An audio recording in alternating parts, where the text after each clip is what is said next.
La crise nous impose des limites. Il faut une vision pour la France. Cette vision, c'est d'abord la réduction des inégalités, la réduction de la pauvreté, la réduction des gaz à effet de serre, la réduction de la pollution, la réduction de la violence. Ouais. Je plaisante. Enfin, n'empêche que les autres ne plaisantent pas quand ils vous disent ça. Hein. Je plaisante parce que la première question, je vais vous poser 7 questions, je vais vous donner 7 réponses. La première question, c'est s'agit-il d'une crise? Une crise, c'est comme si tout d'un coup, il y a un truc pas normal. On va revenir en arrière, comme quand on est malade. Alors vous imaginez qu'on va revenir aux 30 Glorieuses, qu'on va revenir au plein emploi, qu'on va revenir à effectivement la croissance illimitée, alors que effectivement les ressources sont limitées, que l'énergie est chère. Non, ce n'est pas une crise. On est arrivé à la limite d'un système, et c'est ça qu'il se passe aujourd'hui. Effectivement, la vraie question, c'est qu'il faut une métamorphose radicale, il faut un changement de paradigme, et il faut changer de peau. Il faut qu'on arrête de s'imaginer qu'on va revenir en arrière.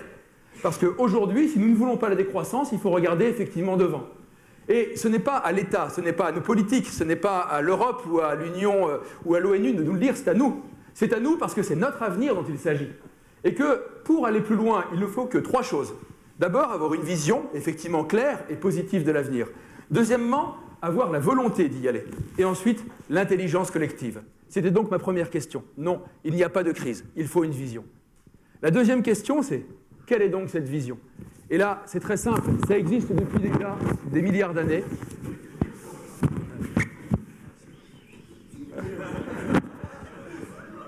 C'est vers la vie parce que nous sommes vivants, tout simplement. Je vais vous raconter rapidement l'histoire de la vie. 15 milliards d'années, c'était le début, effectivement, de la planète, de l'univers. Il y a 4 milliards d'années, la vie est apparue sur Terre, 3,8 exactement. Pendant 3,8 milliards d'années, c'est parti d'une petite cellule et c'est arrivé effectivement à nous au bout il y a 200 000 ans. Vous imaginez, ça c'est de la croissance, ça c'est de la création de valeur, ça c'est de l'innovation. Et il y a 200 000 ans, l'homme est arrivé sur Terre. Et pendant 190 000 ans, il a profité de la vie et des écosystèmes. Il s'est nourri en chassant, en pêchant, en cueillant, mais la vie lui donnait tout son bien-être, sa survie et sa vie. Il y a 10 000 ans, il y a une première révolution. C'est la révolution agricole, qu'on appelle aussi néolithique. Et là, qu'est-ce qu'a fait l'homme? Il a appris à apprivoiser les écosystèmes, à les optimiser, à les rendre plus productifs pour améliorer sa capacité de survie et sa vie. Ça a duré pendant 10 000 ans. Et il y a 200 ans, une deuxième révolution, la révolution énergétique, qu'on appelle aussi révolution industrielle. Mais c'est encore la vie, parce que le pétrole, le charbon, ce sont des cadeaux de la vie, qui ont été stockés il y a quelques millions d'années dans le sol. Mais ce sont bien des cadeaux de la vie. Et ça a permis d'optimiser encore les services rendus par la vie, par l'agriculture qui a encore progressé, etc. Donc ce que l'on a fait, c'est encore optimiser les services rendus par la vie. On n'a rien créé, on optimise. Et aujourd'hui encore, la vie nous rend des services. Il y a d'abord les bactéries que vous avez dans les intestins, sans lesquelles vous ne pouvez pas vivre. Mais c'est toute notre atmosphère qui est créée par le vivant. Ça va être la régulation des climats, le cycle de l'eau, l'épuration des eaux, l'alimentation des nappes phréatiques, la lutte contre l'érosion, la fertilité des sols. Vous voyez bien qu'on ne peut pas s'en passer, même aujourd'hui, c'est la base de notre bien-être. Alors, des fois, on est sérieux, on dit « et l'économie ?» Mais 40% de l'économie est basée sur les écosystèmes. 100% de notre alimentation, ça va être aussi les médicaments, le coton pour faire des vêtements, le bois pour faire du papier, des constructions, le tourisme. En Bretagne, il est bien lié effectivement au fonctionnement des écosystèmes. C'est ça notre valeur en tant que telle. Donc notre bien-être aujourd'hui est lié à 2 choses. Effectivement, il y a la technologie, comme on veut nous le faire croire, mais il n'y a pas que ça. Il y a aussi les écosystèmes. Le problème, c'est que notre technologie aujourd'hui n'est plus compatible avec le fonctionnement de la vie parce qu'on est en train de la détruire. Doucement, il y a effectivement 75% des services rendus par la vie qui sont aujourd'hui altérés. Et on le fait parce qu'elle n'est pas compatible avec la vie. C'est notre technologie qui pose problème. Et il n'y a pas d'alternative connue pour remplacer aujourd'hui la pollinisation, pour remplacer les services rendus par la vie. Donc la vraie question, ce n'est pas une crise économique, ce n'est pas non plus une crise écologique. La vie a déjà eu des aléas, elle s'en est toujours sortie. Notre société, c'est moins évident. Vous savez, les dinosaures ont disparu parce qu'elles ne se sont pas adaptées. À nous de nous adapter à cette nouvelle relation. Troisième question, quelle société dans ces cas-là? Eh bien, cette société, c'est la 3e révolution. Même si la révolution numérique est importante, ce n'est pas elle, la 3e révolution. Parce que la révolution numérique continue à optimiser encore les services rendus par la vie, elle continue à augmenter la fracture, les déséquilibres, à augmenter la productivité, mais elle n'est pas plus compatible avec le vivant. La 3e révolution, c'est de revenir dans les écosystèmes. La base des écosystèmes, c'est la collaboration. Ce n'est pas la compétition, contrairement à ce que certains pensent. La base des écosystèmes, c'est la collaboration. Et la troisième révolution, c'est de revenir de la compétition à la collaboration, de réconcilier l'humanité avec l'intelligence de la vie. Ce n'est pas le développement durable, ce n'est pas l'environnement, ce n'est pas la performance écologique, tout ça, ce sont des bricolages pour essayer de faire durer le modèle actuel. Je vous parle bien d'un nouveau modèle, ce qu'on appelle l'oikos. Oikos, c'est du grec ancien, ça veut dire le lieu de vie. Le lieu de vie en grec ancien, ce n'était pas simplement la maison, c'était aussi les êtres qui y vivaient, donc les êtres animaux, les humains, etc. Et ça donnait en français deux mots. Économie, oikos, nomos, la gestion du lieu de vie. Écologie, oikos, logos, la connaissance du lieu de vie. Vous voyez que d'opposer les deux, c'est débile. Parce que justement, c'est le même principe. La finalité de l'économie comme de l'écologie, c'est bien la préservation de notre avenir, de notre bien-être, qui est effectivement notre lieu de vie basé sur les écosystèmes. Toute cette intelligence de la vie nous amène à reconsidérer le sens même de l'écologie et de l'économie au service du développement humain. Donc la quatrième question va être, mais quelle est donc cette économie? C'est une économie qui est bio-inspirée. Eh bien, je vais vous donner un exemple de coopération, le lichen. C'est une relation entre une algue et un champignon pour coloniser un milieu qui est hostile. Et les deux ensemble, ils y arrivent. C'est aussi les abeilles avec la pollinisation. Il n'y a pas de compétition entre l'abeille et la fleur. Elle prend sa dose de pollen et chacun y trouve effectivement son compte. C'est aussi les arbres qui ont besoin de champignons pour effectivement stocker les nutriments du sol. Alors, ça donne une notion technologique qu'on appelle le biomimétisme. Biomimétisme, c'est de prendre les technologies du vivant pour les adapter chez nous. Un exemple. La matière la plus souple et la plus résistante qu'il y ait au monde, c'est le fil d'araignée. La brave araignée, elle le fait à température ambiante et elle le fait avec des ressources locales. Nous avons aussi, par exemple, des termitières qui arrivent à avoir une climatisation complète réalisée par les termites avec l'énergie locale, les matières premières qu'elles ont sur place.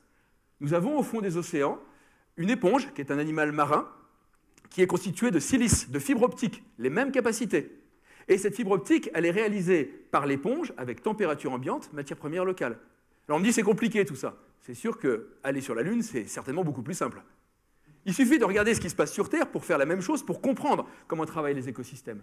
C'est aussi une économie circulaire. La notion de déchets est propre à l'espèce humaine. Les autres n'ont pas de déchets. Il y a toujours quelqu'un qui utilise les déchets des autres espèces. Une économie circulaire, ce n'est pas le recyclage, c'est que les déchets des uns soient les matières premières des autres. C'est aussi une économie de fonctionnalité. C'est comme ça que fonctionne la nature. Le pollen que récupèrent les abeilles, effectivement, c'est indispensable pour la pollinisation, mais c'est un service aussi pour les abeilles. Cette économie de fonctionnalité, je vais vous donner un exemple. Vous avez tous une perceuse. Cette perceuse a la nécessité de 200-300 kg de matières premières pour être réalisée. De l'énergie, de l'eau. Imaginez que tous les Chinois, tous les Africains, tous les Indiens veulent une perceuse. On ne peut pas leur interdire. Ça ne passe pas, il n'y a pas assez de matière. Par contre, qu'est-ce que vous voulez avec votre perceuse? Est-ce que c'est posséder la perceuse ou pouvoir faire un trou? La question, c'est la fonctionnalité. Trouver une économie où on puisse effectivement réaliser ce que l'on veut sans forcément posséder. Dans l'informatique, qu'est-ce qui est important? Posséder l'ordinateur ou avoir l'accès aux données? Et là, automatiquement, vous aurez des produits qui seront conçus pour être beaucoup plus durables, non obsolètes. C'est une économie qui est systémique, intégrée dans les écosystèmes. On peut actuellement faire une agriculture, sans même parler du bio, qui est compatible avec les écosystèmes, où les agriculteurs s'enrichissent sans pour autant polluer alentour. Si on n'y arrive pas, c'est que pour des raisons politiques, je vous l'assure. Donc voilà, cette quatrième question, c'est quelle est effectivement cette économie?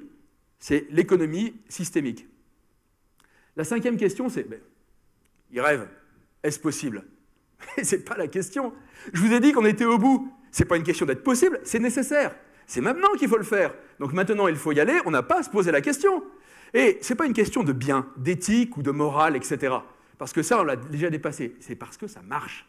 Parce que depuis 4 milliards d'années, la vie le fait, et nous sommes la seule espèce à ne pas fonctionner comme les autres. Donc ça fonctionne, et ce n'est pas contre l'économie, ce n'est pas contre l'enrichissement. Il y a des modèles économiques à faire avec. La finance va s'en sortir. Elle va s'adapter un peu. Mais je ne m'inquiète pas pour la finance, hein. Elle trouvera des solutions. Elle devrait travailler un petit peu plus à long terme, mais elle trouvera le moyen de s'enrichir. On me dit les grands lobbies, effectivement, il y a un risque, ils ne le voudront pas. Mais si nous trouvons des modèles économiques, et nous allons les trouver, on n'a pas le droit de dire si d'ailleurs, quand nous aurons trouvé ces modèles économiques, les lobbies vont être obligés de s'adapter. Parce que sinon, ils vont disparaître comme les dinosaures. Ce sera par l'enrichissement et par la réussite, par des situations gagnant-gagnant, qu'on montrera effectivement que c'est possible. Ma sixième question est, avec qui faut-il faire ça? Eh bien, avec tous les vivants, humains et non humains. Parce que nous avons une communauté d'intérêts et une communauté de destin. Et là, le rôle de l'État est important. Parce que là, surtout dans cette période électorale, que ce soit française ou américaine, nous attendons tout de nos sauveurs. Et c'est à nous de le faire. L'État n'est pas là pour dire quoi faire, parce que sinon, ça va être standardisé, ça va être homogène, ça va être normé. C'est complètement opposé au fonctionnement des écosystèmes, où justement c'est de la diversité en permanence. Ça foisonne d'idées, de créations, etc. L'État n'est pas là pour imposer, pour réguler les excès, et pour donner les moyens. C'est à nous de trouver les solutions et d'avoir la liberté de le faire. C'est ce qu'on appelle la subsidiarité. Sans ça, il n'y aura pas d'innovation, il n'y aura pas de création. Et c'est pareil pour tous les organismes administratifs. Et à partir de ce moment-là, on va pouvoir développer ce modèle par l'intelligence collective, parce qu'on sait où on veut aller. Et enfin, la 7e question, quel va être le moteur qui va permettre de dire qu'aujourd'hui, je suis dans une salle et que tout le monde sait qu'il faut changer, il n'y a pas que moi, je ne vous l'apprends pas, cette chose-là, et que personne ne bouge. Ce n'est pas la peur. Et ça, c'est une erreur de s'imaginer que la peur va nous amener à changer. Non, ça va être parce qu'on veut quelque chose de meilleur. Mais il y a autre chose. Quelle est la véritable crise de notre société ou de nos sociétés? Ce n'est pas une crise économique, je l'ai dit, ce n'est pas une crise écologique, la planète va se débrouiller quand on n'aura plus d'effet. C'est une crise de valeur. Et simplement une crise de valeur. Parce que justement, l'effort, l'énergie qui nous permettra de passer de l'autre côté, ce seront les valeurs. D'abord l'humilité et la modestie qu'il faut vis-à-vis des écosystèmes, parce que nous savons à peine comment ça fonctionne. Nous connaissons à peine 10% des espèces présentes sur Terre. Donc cette humilité de reconnaître que nous sommes dans un cycle qui a commencé il y a 4 milliards d'années. Mais ensuite, il y a toutes les valeurs individuelles. On ne veut plus en parler, c'est de la sphère privée, et puis ça pourrait être religieux, politique. Non, non, non. Ces valeurs-là, ce sont les valeurs fondamentales de l'humanité, sur lesquelles la plupart des civilisations se sont construites. C'est d'abord la loyauté, la confiance, le respect de la parole, l'honneur ou la fidélité.